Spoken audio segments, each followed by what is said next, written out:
Hi everyone, how are you? Is everyone, I've got the terrible shift, haven't we? It's afternoon tea time very soon. So who is Chorus? Hands up who doesn't know who Chorus is. Great, so I would describe us as an open access, wholesale only infrastructure provider. Now there were many customers of ours in this room. I think we have about 100 retail service provider customers, and I think collaboration is key. I think the term collaboration has come up today, and collaboration is absolutely key. We don't provide, in fact we're restricted from providing services directly to consumers, so we are very keen to work with everyone who wants to provide services to end users using our infrastructure. Now, the button works. So look, my day job is Network Strategy Manager, and I've brought two of my team members here who run our network data analytics. So what we're going to talk to you today about is I'll have a bit of a chat about what Chorus's fundamental approach is in rural, and then Matt and Evie are going to talk through some of the analytics that we do, because we very much use a big data analytics approach to help us to understand what it is we do and what people are doing with our infrastructure. So our network strategy is really based on two key pillars. One is to deliver the fastest connection you can get, and the other is a congestion-free network. Now, we know that the fastest connection you can get today is on fibre. Now, today that's 1 gigabit per second, and that's available to, between Chorus and the local fibre companies, about 60% of the New Zealand population, and apologies for talking about percentages, but that's how it works at the minute. fibre is going to be available to 87% of the population by 2022. We've just recently announced doing a trial of 10 gig technology, so hopefully by 2022, 87% of the population will have access to 10 gigabit per second speeds on a congestion-free network. Now, is 87% enough? Hands up who thinks 87% fibre coverage is enough. So I totally agree, we need more. As a country, we can and we should do much more fibre coverage, because really, everyone's devices need to connect by wireless, but fundamentally, the performance is about how close you are to fibre. So I know, look, that's an issue about time and money, and we can't solve that in the next few minutes. So our approach in rural, at least outside of that 87% fibre coverage, because I will point out that that 87% already includes all schools in New Zealand, all rural schools in New Zealand. We've just finished building fibre in Hokitika and Ruatoria, and we'll be deploying fibre as far north as Pukenui and as far south as the Bluff. So hundreds of small towns in rural New Zealand at least, and then it's a bit patchwork from there on in the rest of rural, okay, in terms of fibre. So very much our approach in rural is to focus on VDSL. VDSL as a technology is effectively part fibre and part copper. So we have over 1,000 fibre to the node cabinets in rural New Zealand. And if you're within 2 kilometres of one of those cabinets, you can get pretty decent DSL speeds. Now, Matt will talk about some of the analytics around speed and coverage of VDSL. One of our big approaches in RBI1 and Chorus-funded programs in the last couple of years have been to extend VDSL speed and coverage, and also to remove a lot of the really older generation DSL technology. We've almost completed that, but there's still a few more horrible things called conklins in a few places that are really, really, really hard to get to. So that job's not done yet. Congestion-free network. So really, really equally important issue for us. We've got a very, very strong focus on supporting capacity growth and making sure that our network is always, 100% of the time, free from congestion. So we never let any node or link in our network congest, ever. And it's so important to us, partly because we've signed agreements with Crown infrastructure partners and with the Commerce Commission to maintain a congestion-free network across our fibre to the home and our fibre to the node infrastructure. We're very focused on making sure that's done in the lowest cost per bit, which means fibre. And also in rural, the main context there is really adding backhaul capacity. So we're investing quite a bit at the moment in more backhaul fibre capacity, specifically for the UFB2 and 2+ program, and also for our fibre to the nodes. And Evie's going to talk to you a bit more about the importance of, well, not how we do congestion free, but why it's important. Data usage is growing and is going to continue to grow. And it's really, what's the point of a fast connection if you can't use it? And so that's really all about being congestion free. The last thing I wanted to say is to acknowledge that fibre, not everyone in New Zealand is within reach of our fibre or VDSL network. And this is really where we see wireless has a really, really strong role to play. We ourselves are not a wireless company, but we are very supportive, particularly of our previous speakers, around taking wireless technology into those really, really hard to reach places where, at least for the next few years, it's not viable to take fibre. We have started doing a few trials with some of the Whisper community on how we can assist by leveraging our assets better. So Chorus has a whole lot of useful assets: telephone exchanges, powered cabinets. Power has quite been talked about a bit before as a useful asset, telephone poles, towers on hills, and copper cables. And we've been doing a few experiments in urban and in rural about how to repurpose those telephone cables as a remote powering distribution source. So too early to talk to you about the results of some of those trials, but I guess it's not really that we're innovating, it's really that we see that we have a lot of assets that can be used by other people to innovate in delivering services to end users. So I'll shut up, we'll be available for questions later, but now I'll hand over to Matt Cole and he'll take you through some of our VDSL connection speed analytics. Hello everyone, thanks Kurt. So over the last few years, Chorus has been investing in our copper network and to improve both coverage and performance.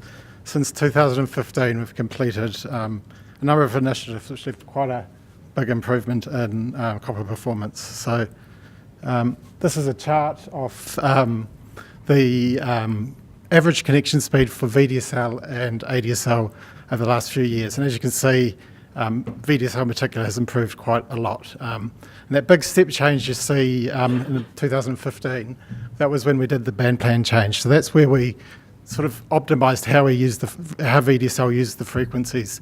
And that led to a 40% improvement in VDSL speeds. In addition to that sort of performance improvement, it enabled us to actually expand coverage of VDSL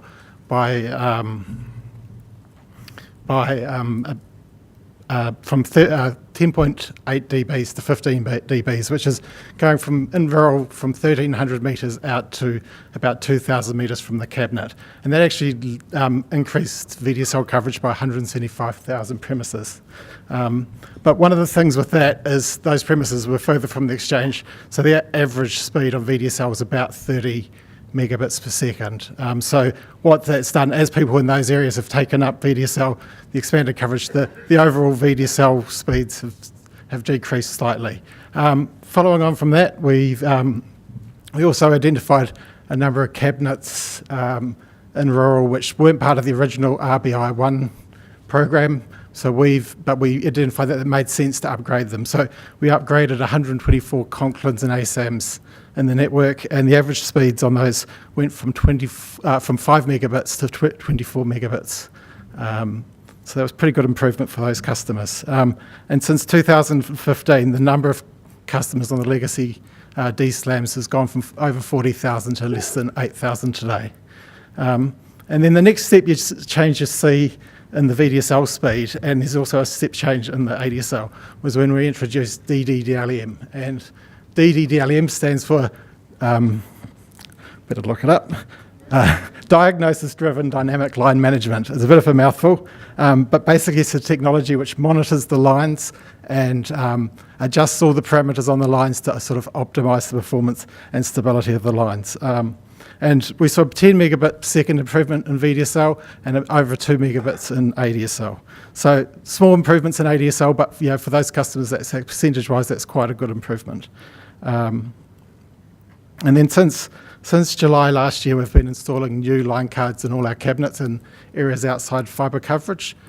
This is to allow us to enable VDSL vectoring, and vectoring is technology which works a bit like noise cancelling headphones, and it just to reduce the noise on the line. And what we found is when we're introducing those new cards, the cards themselves just had huge performance improvements, just because it's new technology. Like when you get a new phone or a new computer, it just runs faster.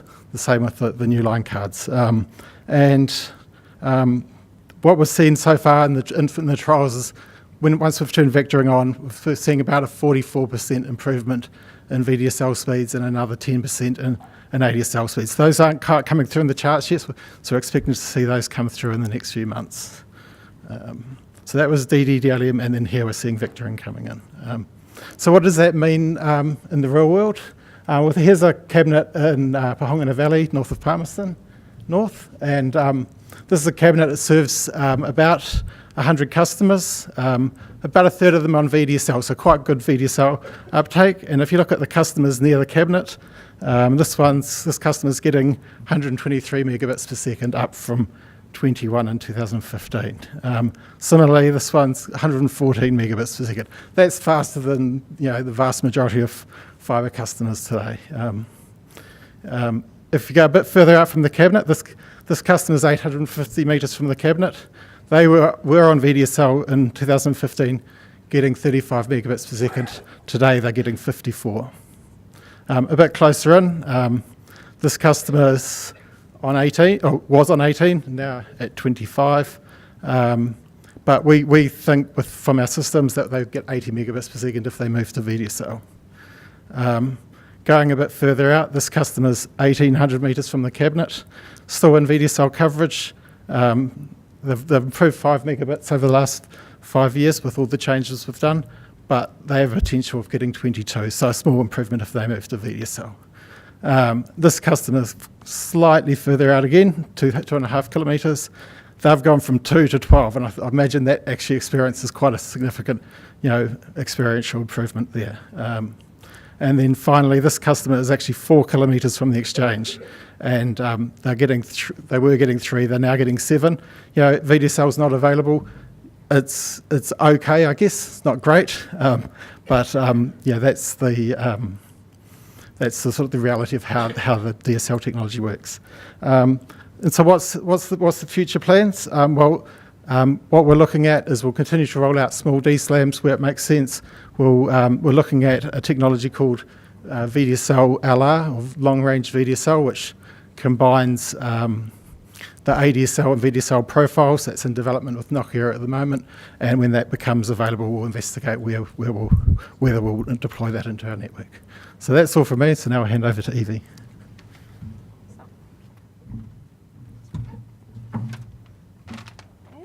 Okay, hello everyone. Okay, move on. This works. Awesome. So as Kurt said, I'll talk to you about congestion. So the graph on the left shows the growth in data usage over the last 7 years. Back in December 2011, when Chorus became a separately listed company, average data usage was just 13 gigabytes a month.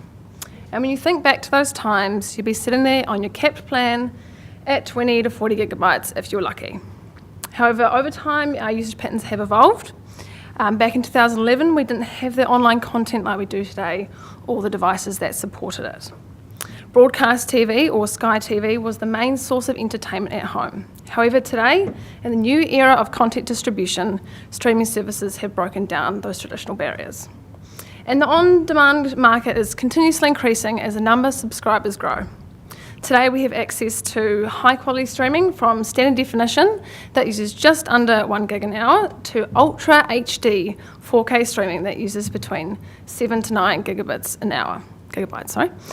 So we've been tracking data usage for 7 years now, and we've been able to see the influence and effect the change in consumer habits have had on average data usage.